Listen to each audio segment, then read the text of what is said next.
Here we're rifle elk hunting in Wyoming, and we heard this bull across the canyon.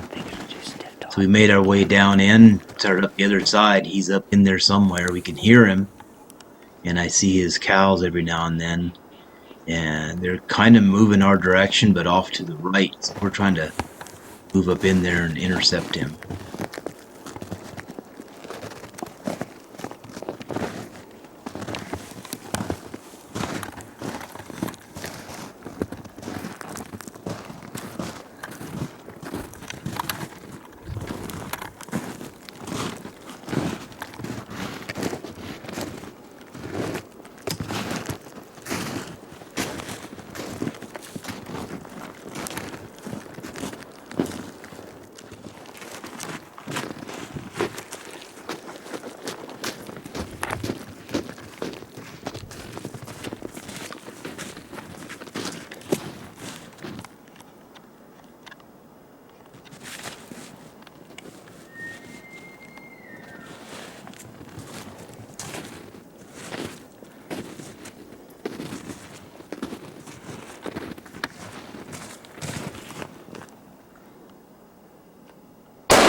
Well, I missed that shot. Some cows ran through that opening right there, and he come in behind. I was ready for him. And what I didn't know is right in the opening there was like a ditch that went up top. And so he jumped that ditch the same time I pulled the trigger and missed him clean. So he ran on up the mountain, and we're trying to catch up with him because he keeps on screaming. He goes up and up over the other side.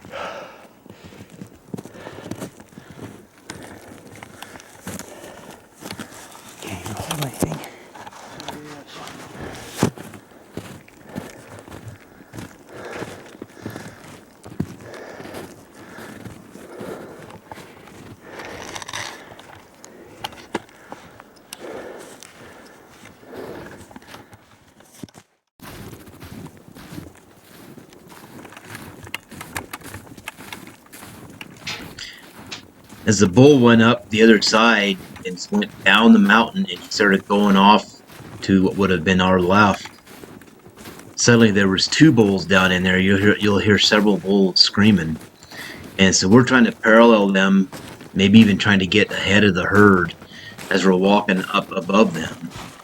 And we get to where, after we walk out through a little ways, you can hear the bulls screaming down there, and we get to where we're starting to see cows, and you'll see what happens.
Archery hunting elk is a little bit different than hunting with a rifle.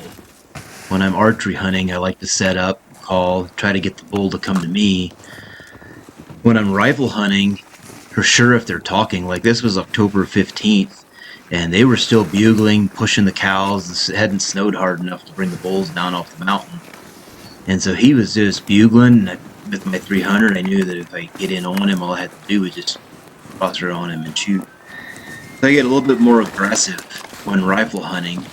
I was a little bit concerned here with the snow crunching like it did, but they were being pretty noisy themselves, moving around. You could hear them bugling down in the bottom. And so we're just moving in on them. My plan is to find him and just shoot him.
Yes! He's down! He is down! Let's go down there. Let's slide down there.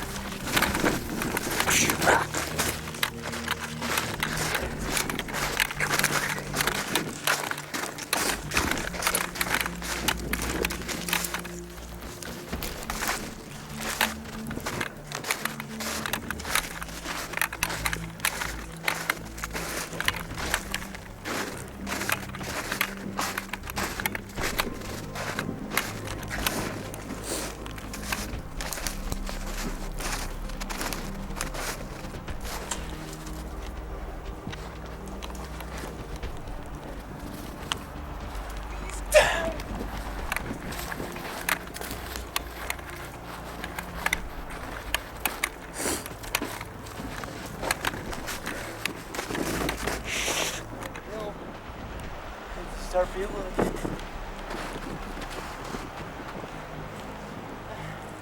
Thank you, Lord.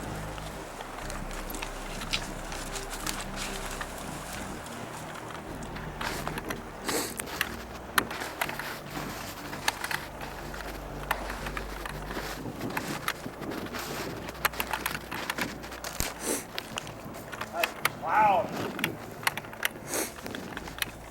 That's exactly where my crosshair was when I pulled on. Even when he was running on the other side, when I tried to make that shot, it's right where the crosshair was. He's broken up, but I don't care.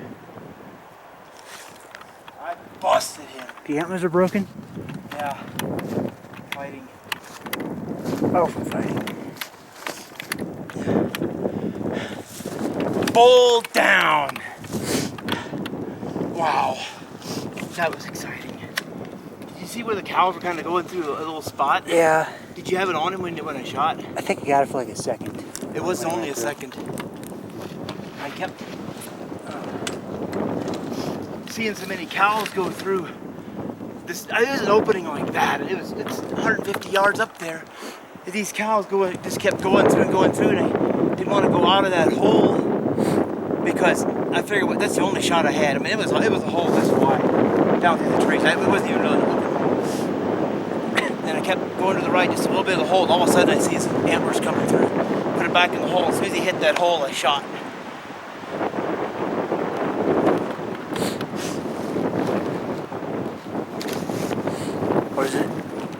Were the antlers 6 by broken 6, same as last year.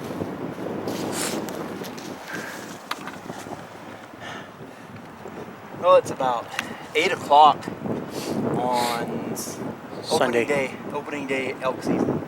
Sunday. And I have no idea how far we actually are from camp. Probably 2 miles. So we're gonna debone him regardless. I doubt we'll be able to take him in one trip. But we'll debone him, see what we have.